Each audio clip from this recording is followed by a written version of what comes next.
Hi folks, it's Brian from StreetSnappers here, and I hope you're all well. If, like me, you are in lockdown and trying to make sense of all this crazy situation and may be struggling for ideas how to use this time productively, do have a look at my recent video on all about inspiration and things to do during lockdown. It might just be of help to you. Anyway, on to today's video, which is another street photography Q&A session.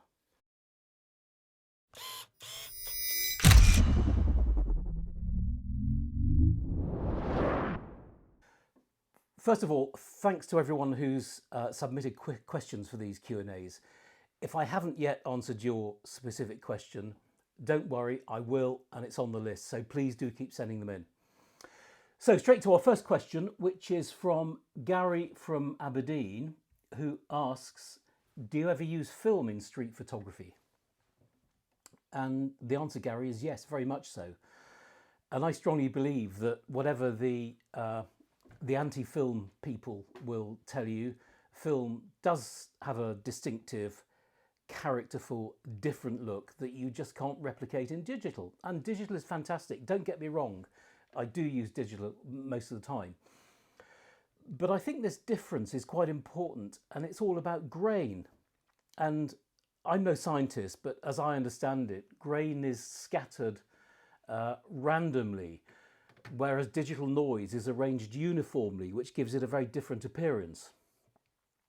Another argument for film is that I just love using analog cameras, and I just love the feel of them, the tactile qualities, the weight, the clunks and clicks they make.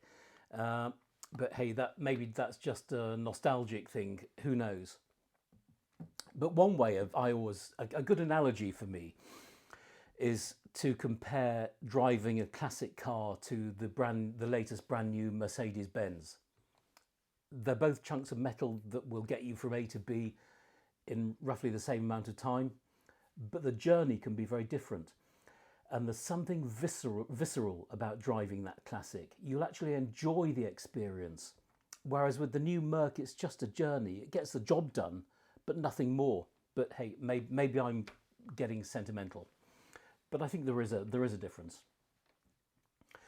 But I think that the more compelling reason for using film is the way in which they force you to work. They really slow you down and make you think about everything you're doing. Every click costs you money, so you won't be rattling off frames in a haphazard, random way, hoping that something sticks and something comes out. You'll be taking that extra bit of care, and I think that extra bit of care will translate into a significantly better image some of the time.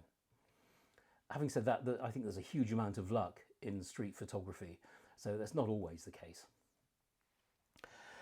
I also find digital to be a little too perfect, both in terms of the rendition in the final image, but also in the all these ingredients that go together to make a good image. And I can't remember the famous photographer who said that with digital, you get an image without accidents, which is a disadvantage. An image without accidents. And I think the point he was trying to make was that with digital, you can take as many shots as you like to get the perfect frame. Whereas film shooters tend to get a lot of what I would call serendipitous, happy accidents. And that can be immensely satisfying. With digital, we keep shooting until we get the perfect shot. And sometimes it just isn't right, especially with street photography. So I hope that answers the question. So the next question is from Antonio from Hackney, and it's one that I'm often asked. And Antonio says, what is your favourite lens for street photography? Well, Antonio, if I could only ever use one lens, my desert island lens, it would be a 35mm lens. And by 35, I mean in full frame terms. So in crop sensor terms, 23 or 24. So with my my X Pro here, I've got the 23mm lens, so 35mm equivalent. And this is just my go-to lens. This particular one opens up to 1.4, and I do a fair bit of night shooting, so I get a couple of extra stops out of here, which is really helpful. And I'd be happy to use this lens for street travel, documentary, holidays, anything. I find the angle of view from a 35mm lens is pretty much what the human eye sees. So when the viewer's looking at the image that's been created by a 35mm lens, they're pretty much looking at the photographer saw. So they're looking at reality, and I think that just gives you a bit more engagement with the image as the viewer. And if I'm shooting a project, there's a strong likelihood I'll use the same lens for every single shot throughout that project that gives me a consistency and a consistent tone of voice. I usually recommend to people who maybe are new to street photography to only ever use one lens and get to know that lens really, really well. Using that one lens and nothing else will help your eye to see like that lens. Your brain will think about that lens, and it'll make you compose and shoot so much more intuitively and instinctively. It's really helpful. So just bear that in mind. Always use one lens for street photography. So on to the next question, which is from Angie in Hazelmere.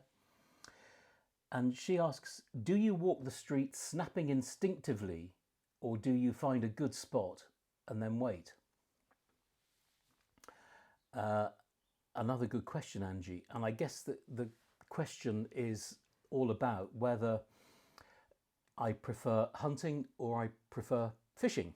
And these are two different approaches to street photography. And I guess it's all down to your preferred style of working. Some street photographers are fishers in that they will find the background first. It could be the background, it could be a streak of light that they're drawn to, but they will find that first and they'll wait for the right element to come into the frame to make that scene complete. For me, personally, I prefer to be on the move. I'm much more of a hunter, reacting to what evolves around me. But as I said, it really comes down to what sort of street photographer you are or want to be. I tend to favour the classic approach to street photography, which is more about the moment, less about light and shadows, silhouettes, stuff like that, but it's more about the moment. So I'm looking for something to sort of evolve, something to magically happen in front of my eyes. But that's my approach. There are, as I said, other approaches, and we all do whatever works for us. But let's just look at a couple of examples, and I'll try and show you the difference here between what I call fishing and hunting. So we'll start with this image that I shot when I was running a workshop in Lisbon last autumn. We found this great background with the textures, with the character, with the amazing light, and then we just waited for the right person to walk through the frame. And because of the way the light was falling, that person was always going to be a silhouette. So I wanted somebody with a reasonably interesting outline. And this guy, this shot just worked. So that's a good example of fishing. We were there for about 20 minutes, watching, waiting, and then shooting. So this next image is more about the moment, and it's one of these scenes you just stumble upon. Again, I was running a workshop. This was in Venice, and it's not often you see a smoking nun. So this is a sort of shot a hunter might get. And finally, this one, which is, again, it's about the moment. This slight awkwardness of the gesture gives me just enough of what I call the unusual in the usual to make it a worthwhile shot. So these last two images were just pictures I came across, stumbled across, no waiting. I just found them while I'm hunting the streets for stories or moments, things to happen. But going back to your original point about waiting, yeah, this is something I occasionally do, but I'm quite an impatient photographer, and I'd probably wait for a few minutes. Then if there was nothing much happening, I'd probably walk around the block, maybe come back later, make a note of what time I was there, and just make a judgment call about what the light's going to be doing later on or whatever. So I'd probably revisit that. So this next question is from Simon from Portsmouth, who asks, do you ever use flash? And this is one of those great debates in street photography. Do you use flash or not? And well, short question, short answer, which is no, or very, very rarely. But there are some street photographers who do use flash very effectively, and look at the work of Bruce Gilden, for example, who uses flash almost to get a shock reaction from his subjects. And that's not the only reason he uses it. He uses it for creative and artistic effect, and I think he uses it very well. He's one of these photographers who is often derided and criticised. I quite like his work. Martin Parr is another one who has used flash in a lot of his colour work outdoors, and the way he uses flash takes colour saturation and vividity to a whole new level. It's all part of his look, it's part of his aesthetic, and I respect that. I think he does it really, really well. And then you've got photographers like Doogie Wallace, who I also really like his work. And he uses two flashes, one on top of the camera normally and one beneath the camera on a bracket. And he shoots at fairly close range with a wide angle lens to explore the flaws in his subjects and just to give it that pop, that vividity. Background slightly underexposed to make the foreground, the subjects stand out. It's great.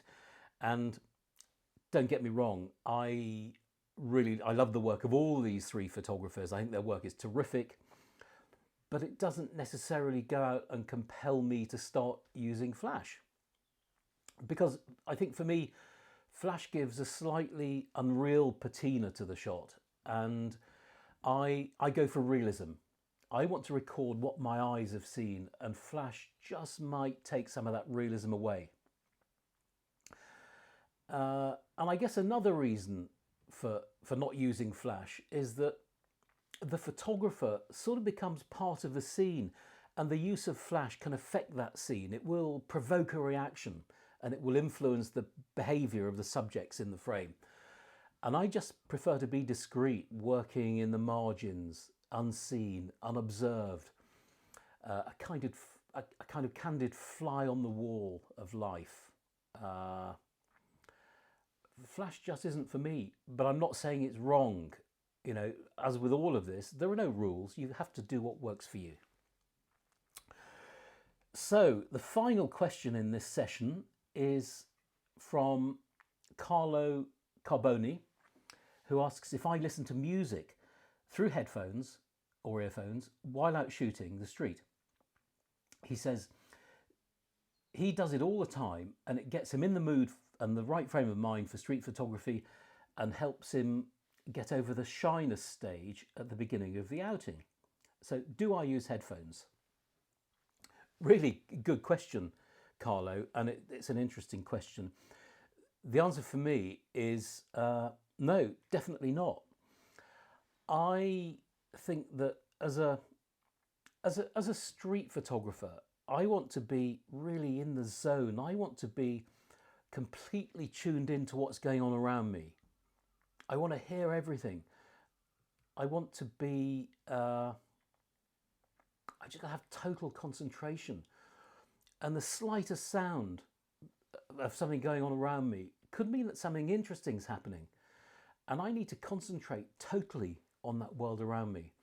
And music would just be too much of a distraction. It would mentally take me away from what I'm doing, but it would also mean that I can't hear stuff around me.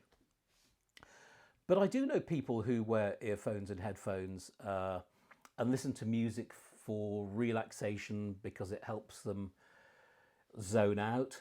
If that's the right word, I prefer to zone in. And then I know people who wear earphones that are, they've got them in their ears and they've got the cable going down here into their jackets, but not connected to anything.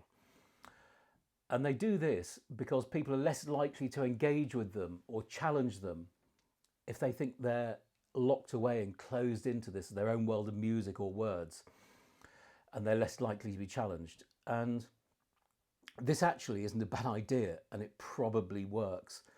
But for me, even that little bit of extra thing in your ear would just muffle out the environmental noise a little. So no, I wouldn't do it. For me, it's got to be nothing at all. So that's it for this time. If you have any questions of your own that you'd like me to answer in a future Q&A video, please pop them in the comments box below, and I will get back to you and I'll answer them in a future video. It may not be the next one, but I will answer them. If you're interested in seeing more street photography related videos, please do subscribe to the channel and hit the little bell thing, the notification thing, so you'll get notified when a new video comes up. I'm always interested to hear your comments, and I read everything. I answer to them whenever I can. If you have any ideas for a future video, let me know. Happy to look at anything. So that's it. I'll say goodbye for now and hope to see you again next time. Thanks for tuning in. Bye.